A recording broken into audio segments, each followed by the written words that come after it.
নমস্কার বন্ধুরা, ভক্তিমূলক কথা চ্যানেলে জানাই আপনাদের সকলকে স্বাগত। বন্ধুরা, আশা করছি ঈশ্বরের আশীর্বাদে আপনারা প্রত্যেকেই ভালো আছেন এবং সুস্থই আছেন।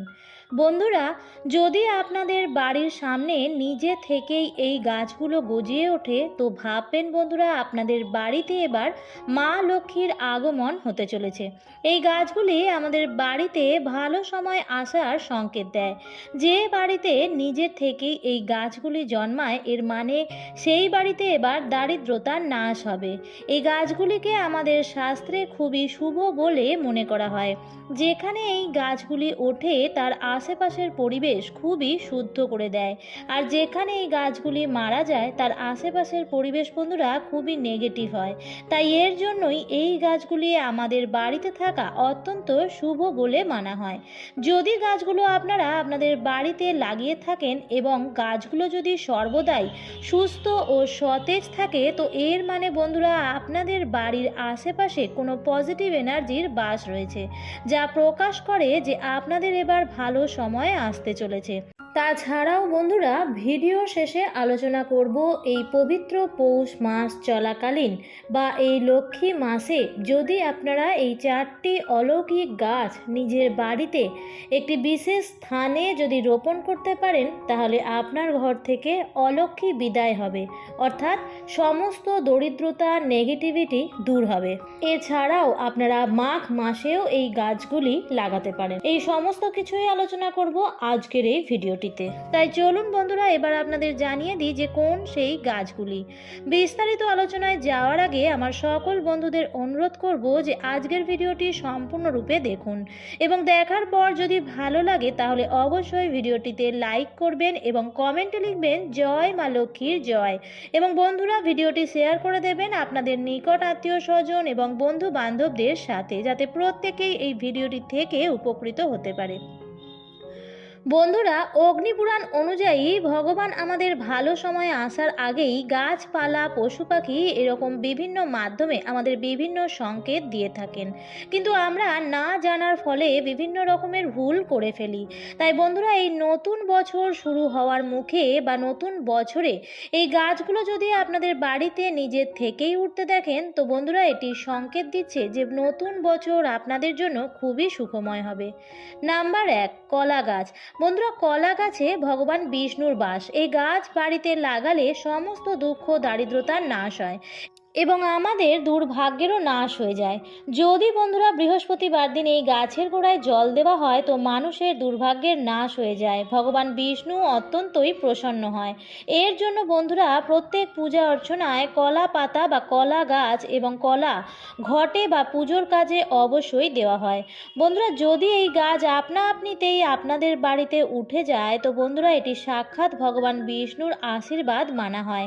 বন্ধুরা, যদি কোনো ব্যক্তি বাড়িতে অনেক দিন ধরে অসুস্থ রয়েছেন বা যদি কোনো ব্যক্তি আর্থিক সমস্যায় ভুগছেন, তাহলে তার মানে তার সমস্যা এবার খুব তাড়াতাড়ি সমাধান হবে। নাম্বার 2, তুলসী গাছ। বন্ধুরা, ভগবান শ্রীকৃষ্ণ বলেন যে তুলসী গাছ অত্যন্তই পবিত্র হয়। যে জায়গায় তুলসী গাছ থাকে সেই জায়গায় কোনো রকম নেগেটিভ এনার্জিরা বাস করতে পারে না, কারণ তুলসীতে সাক্ষাৎ মা লক্ষ্মী ও নারায়ণ ভগবানের বাস হয়। প্রত্যেক দিন তুলসী মায়ের পূজা অর্চনা করলে সেই ব্যক্তির সমস্ত দুর্ভাগ্যের নাশ হয় এবং সেই ব্যক্তি বৈকুণ্ঠ ধাম প্রাপ্ত করেন। তো বন্ধুরা, এই গাছ যদি আপনাদের বাড়িতে আপনা আপনি ওঠে তো এটিকে বন্ধুরা খুবই শুভ বলে মনে করা হয়। এটি প্রকাশ করে আপনাদের বাড়িতে মা লক্ষ্মী প্রবেশ করছেন। আপনাদের এবার দারিদ্রতার নাশ হবে। চাকরি অথবা ব্যবসাতে আপনাদের এবার উন্নতি অবশ্যই হবে। নাম্বার 3, অশোক গাছ।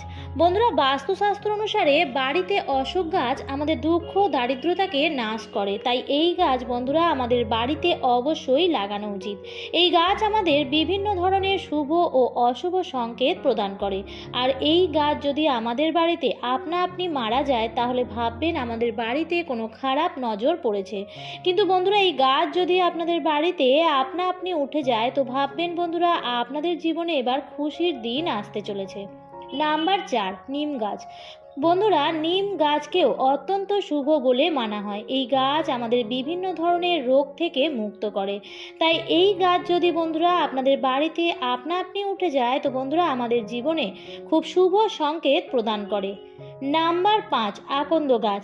বন্ধুরা, এই গাছ ভগবান শিবের অত্যন্তই প্রিয়। তাই যদি বন্ধুরা এই গাছ আপনাদের বাড়িতে নিজের থেকেই ওঠে, তো এটি বন্ধুরা মহাদেবের আশীর্বাদ প্রাপ্ত হওয়ার সংকেত দেয়।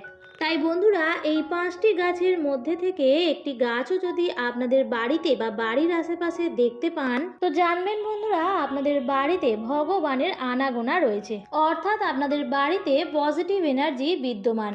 এর ফলে বন্ধুরা আপনাদের পরিবারের মঙ্গলই হবে। এবার বন্ধুরা আপনাদের জানিয়ে দেব কোন সেই গাছ যেটি এই পৌষ মাস চলাকালীন আপনারা আপনাদের গৃহে অবশ্যই লাগান। আগেই জানিয়ে দিই বন্ধুরা, এই গাছগুলি কিন্তু কোনো সাধারণ গাছ নয়, অলৌকিক গুণ সম্পন্ন এই গাছ। এই গাছগুলোর মধ্যে অর্থকে আকর্ষণ করার ক্ষমতা যেমন রয়েছে, তার সাথে সাথে বাস্তু দোষও দূরীকরণ হবে এবং নজর দোষও দূর হবে। এছাড়াও যদি ঋণের জালে জর্জরিত হয়ে থাকেন অথবা প্রতিনিয়ত দাম্পত্য কলহ ও সন্তান সন্ততি পর্যন্ত অত্যন্ত অবাধ্য, তাহলে এই গাছগুলি এই পবিত্র লক্ষ্মী মাসে অবশ্যই লাগান। তবে এই গাছগুলি কিন্তু বিশেষ বিশেষ দিনে লাগানোই উচিত, এতে আরও ভালো ফল পাওয়া যায়। তাই বন্ধুরা ভিডিওটি অবশ্যই শেষ পর্যন্ত দেখুন। বন্ধুরা, নীল অপরাজিতা ফুলের গাছ যেমন দেবাদিদেব মহাদেবের বিশেষ প্রতীক হিসেবে চিহ্নিত করা হয়। এই গাছটি যদি এই পৌষ মাস চলাকালীন সোমবার দিন নিজের বাড়িতে রোপণ করতে পারেন, তাহলে জানবেন স্বয়ং শিব এবং শক্তির অর্থাৎ হর পার্বতীর আশীর্বাদ আপনাদের জীবনে অবশ্যই প্রাপ্ত হবে।